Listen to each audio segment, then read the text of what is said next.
Hello, hello, hello. Let's get started. This time, instead of child's pose, we're going to start in hare or rabbit pose. So similar concept, knees are close together, crown of the head reaches for the ground. In my body, this is a very intense pose, so I'm going to grab a block, grab a pillow just to help get you into the pose, okay? So you're just going to kind of fold over yourself, bring your arms back.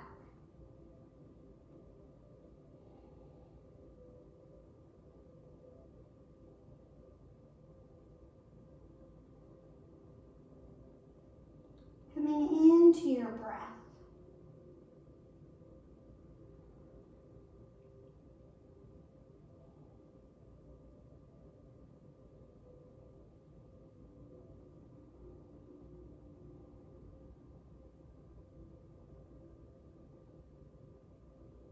You've got 3 more cycles of breath here. If you used a prop, try to remove it.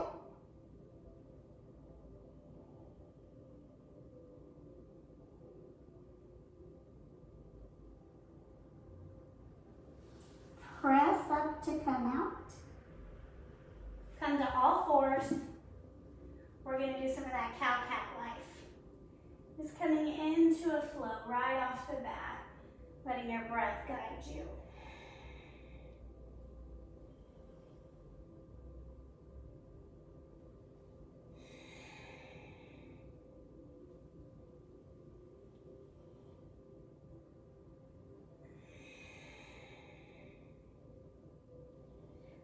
Pause at the center. Right leg up. Turn your toes to the side. Swing your leg around. And come back. Around and back. Last one and back. We're going to do the other side. Leg is straight. I did not think this through. And to the side, back, and side, back. Last time, come to the side, and back. As you're ready, tuck your toes, downward facing dog.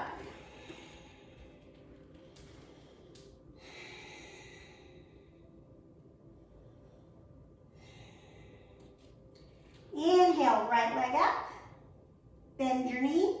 Stack your hip.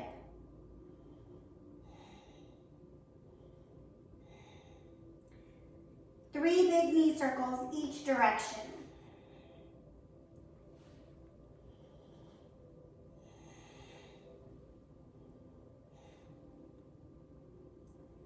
Come back to a straight leg. Square the hips. Down dog. We're going to come into the other side. Pick up the left leg. Bend the knee, stack the hip. 3 big circles.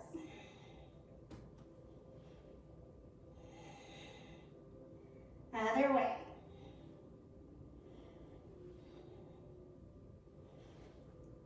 Straighten the leg, square the hips, down dog.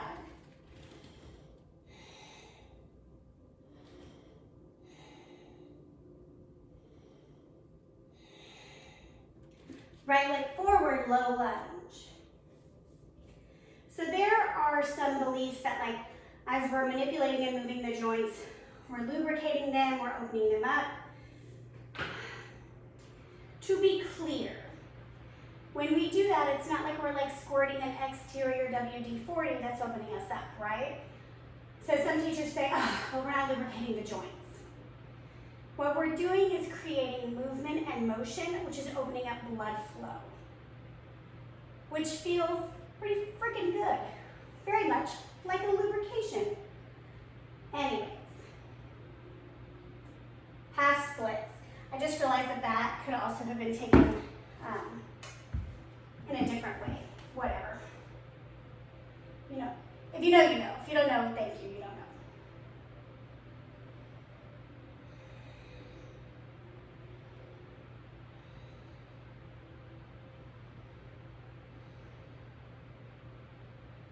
Easy twist.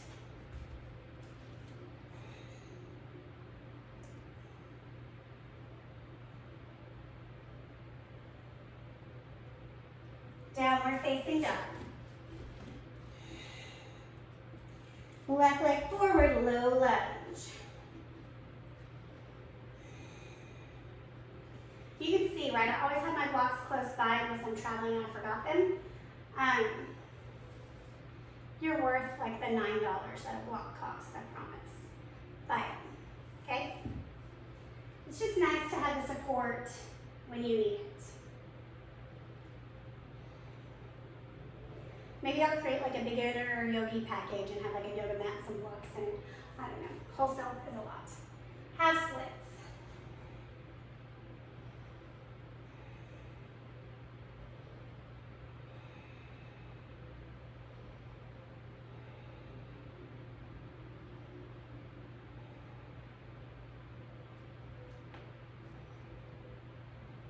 Easy twist.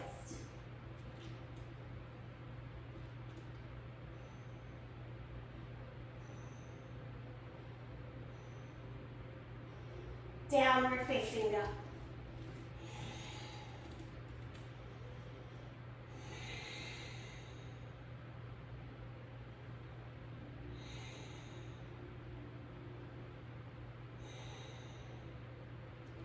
Wide-legged yogi squat, so toes point out, heels stay down, lift your chest. If you cannot keep your heels down, they're just gonna sit on a block so that you can.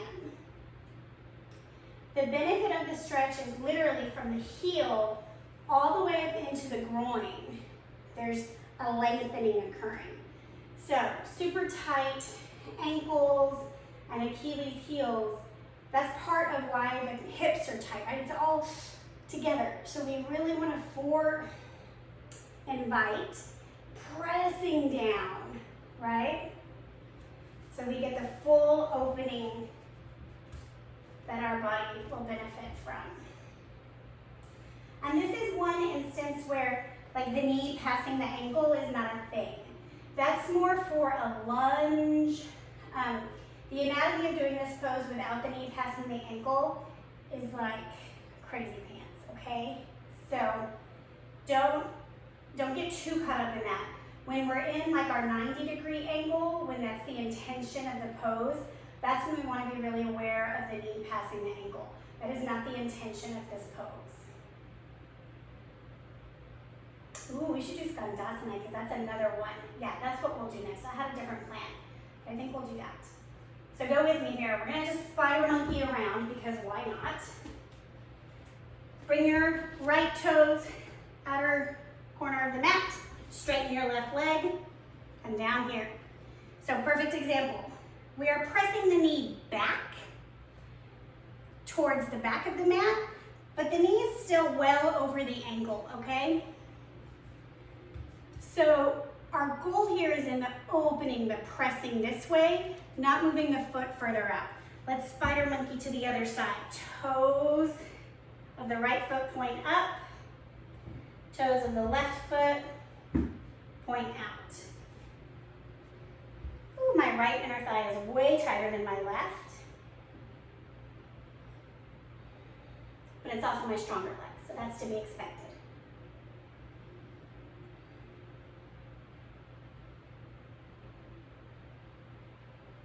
Come back to the center. We're going to take a goddess squat here, so kind of hop the legs in a bit.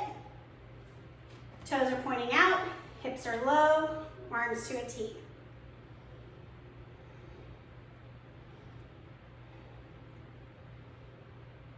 Press up.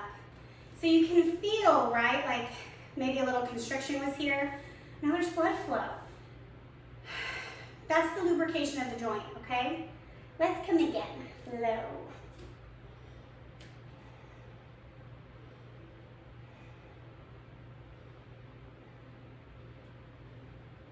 And up. We'll do one more.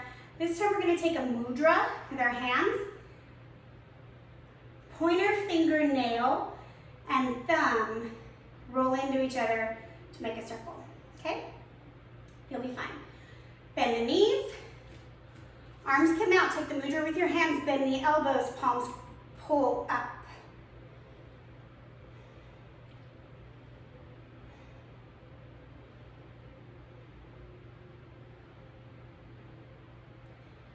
and release. Let's come back to our downward facing dog. That's a little side process, but you'll be fine.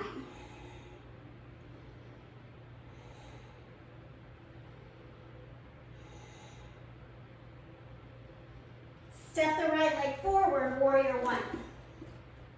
So this is a pose where you don't want the knee of the front leg to pass the ankle.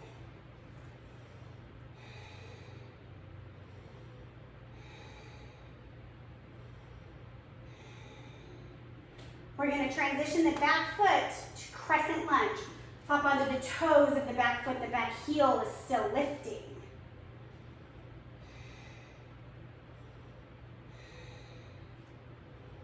Hinge forward, airplane pose. Whoa.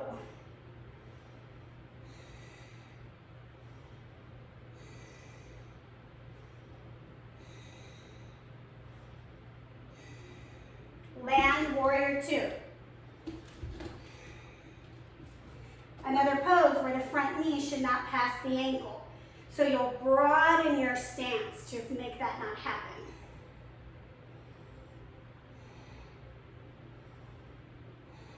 Down dog.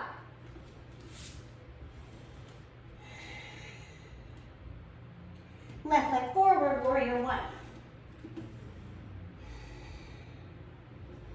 So you take the arm variation that feels good for you, right? You noticed on the first side, my hands were at my hips. I was focusing on keeping my alignment this way. Once you feel good and ready, your arms can come up, they can come wide, just whatever feels good. Crescent lunge.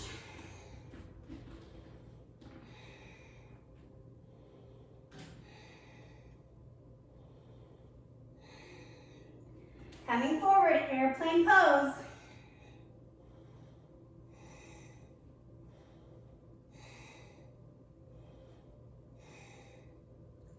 Land in your warrior two.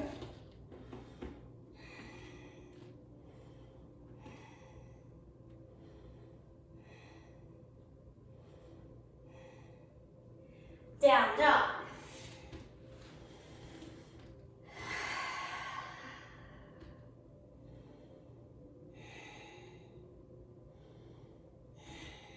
Come down. We're going to take a wide-legged seated forward fold. Knees up. If you feel pulling behind the knee, narrow the stance. We're going to take our arms to a T and just lean side to side. Right, so types of stretching are static or dynamic. This is dynamic, we're moving. Now we're going to work our chest down and forward by kind of meandering side to side. You can keep a block handy. And the goal here is to put the belly on the floor first. Some people kind of curl the forehead down. It's not what we're doing here, okay? We're just gonna pause here. Coming back into our breath if you lost it. The feet are either flexed, so toes point to the ceiling, or pointed, toes point to the ground.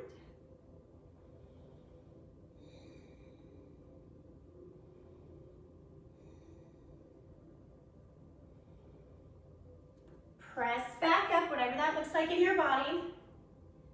Turn your torso over a leg. We're gonna do both, so pick one. And then bow forward. If it's accessible, you take your opposite hand to the outside of the ankle or the foot.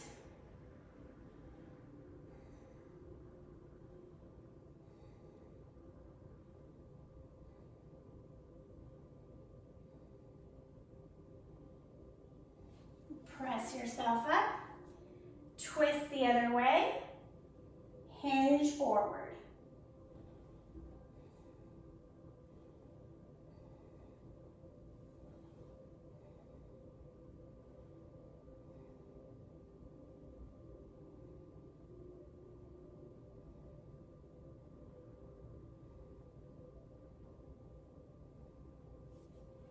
Press up. We're gonna come to star pose. Knees are bent. Heels are further away from the pelvis. We're gonna take that same kind of snaky down, side to side, just as low as you can go. And then we'll pause there.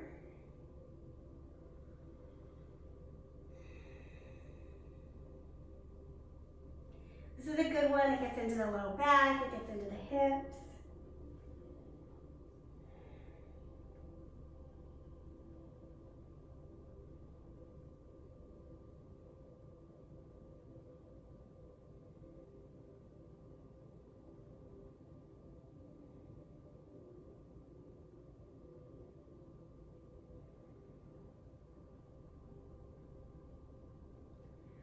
Gently rise up. We're going to take a twist of the spine now. Left hand to right knee. Rotate tall, long spine.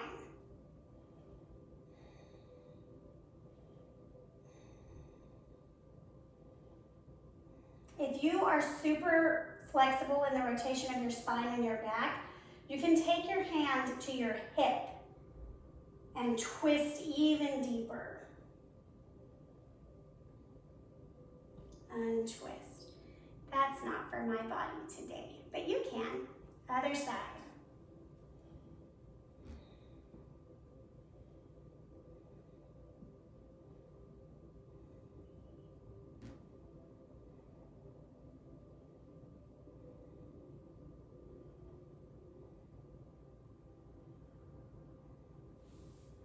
Untwist.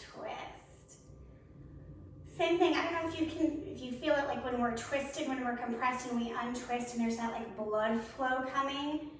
That's what feels like we're lubricating the joints. It's just blood flow. It's just beauty. That's all. Okay. Final spinal flexion, chin to chest. Roll, roll, roll down. Pause when you're like, ooh, that's it. Take a breath, maybe go deeper.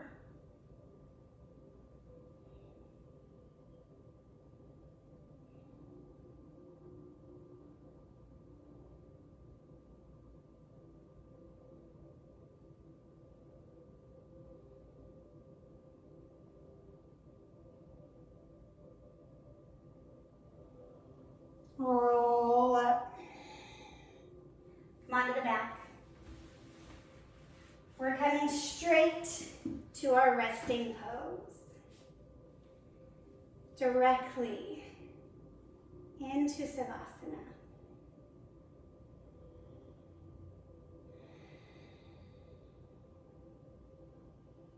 Resting here. It's only a couple of minutes, but it's enough to help you recenter.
Come back into your body.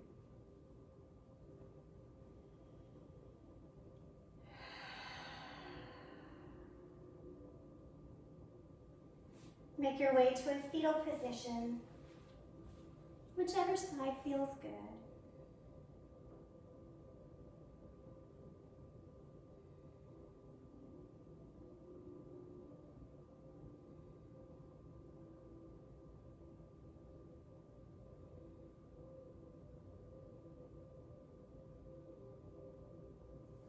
Press yourself up to a simple seat. Pausing here, moment of gratitude.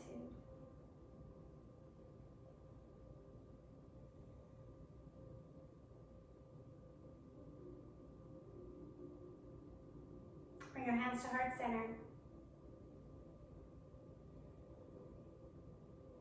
Together we say, Namaste.